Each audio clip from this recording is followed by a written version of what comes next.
I'm in our studio with Get Cape, Wear Cape, Fly, aka Sam Duckworth. How are you doing? I'm good, yeah, very good, thank you. You liking the setup? Yeah. It's quite cosy, isn't it? It is.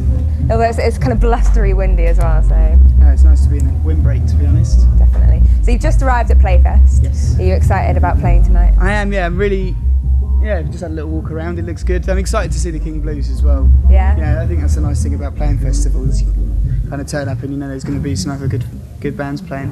Cool. So have you got like a summer of festivals planned, or...? Not loads, but doing, you know, it's kind of every other weekend. It's nice, really. It's, yeah, kind of spend a bit of time in the studio and then pop off to play a gig. It's all right. Cool. So you've done loads. You've got 3 albums. Your last one was out last year. What's coming up for you this year? I got a non-Get Cape record coming out in July, end of July. Just like some bleak songs about nuclear holocaust and nice heavy kind of... I wanted to make a record that was quite heavy, like folk political record. So I got that, and that's coming out of Sam Duckworth.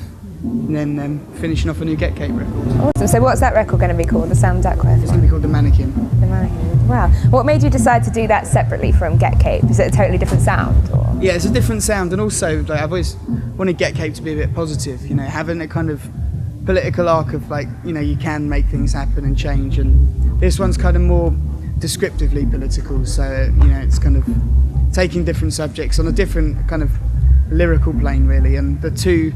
I didn't want to confuse the two too much. Is it as strong as being 2 different personalities like Jekyll and Hyde, or is it not really? No, I think it's you know, it's just a different strand.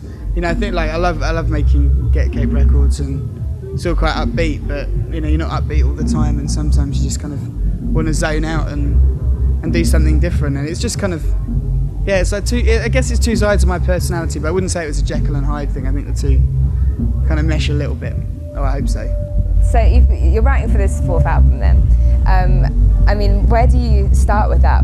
What makes you kind of start writing a record again so soon after your last one? Partly not really knowing how to stop. You know, I think that's a big factor. I like making records. It's my favourite thing to do. And it's cool. I've got really into idioms, like really into kind of where phrases come from. I think our language is quite rich, and you know, often a lot of stuff's kind of wrapped up from a social event or from a parable, or you know, and it's kind of found its way into our language as a common expression. So kind of picking 10 different idioms and then kind of finding ways to kind of weave in the scenario into, you know, make a different type of point at the same time. Cool. And you've got like a really nice fan base of people that are really dedicated to following you. How does that feel, and how do you deal with that? I think they're mental. You know, no, it's odd, you know, it's... Yeah, I can't get my head around it, is the honest answer. I mean, I'm kind of blessed to be doing it, and the fact that there's people that like it blows my mind, you know. And thankfully it allows it to keep happening, so yeah, it's just wicked, really good. Cool. And as Sam Duckworth, when you're not doing Get Cape, Wear Cape, Fly or your new record, what do you do in your spare time? Listen to and make music. Really? Yeah. Do you never switch off? Is there anything that you do where you're like at home and I hate music, I want to do this instead? Watch a bit of wrestling. Really? Yeah, I love it. What kind of wrestling? American pro wrestling. Oh. Watched Ultimate Fighting Championships last night. But no, do you know what? I really love listening to music, and yeah, it's not one of those things where it feels like it's downtime. It's weird. It feels more like I should be making music if I'm not. You know, it's not so stressful. It's kind of relaxed enough that it can take that plane of just being a hobby and a kind of job, so to speak, at the same time. Cool. And you say that you, when you record in your own home studio and stuff, I'm just curious, what does it look like? It obviously looks like a studio, but is there anything that makes it really unique? Not that makes it unique, there's just loads of stuff piled up everywhere. It's kind of, yeah, it's a bit smaller than this space, and we've just got a couple of sets of speakers and a computer and just keyboards and guitars and everything kind of piled up all over the shop. So that's where everything from Get Cape has started, really. Yeah, I mean, it definitely so much now, you know. Before I was kind of writing stuff or doing it on the laptop, but now actually having all the instruments set out is able to make louder noises and different types of noise, so it's good.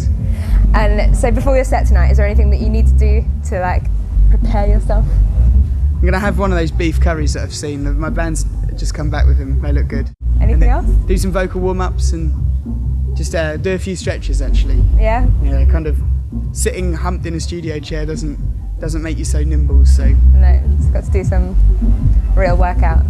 Fantastic. Well, have an amazing set tonight. I'm sure it will go swimmingly. And thanks for talking to us. thanks for having us in here.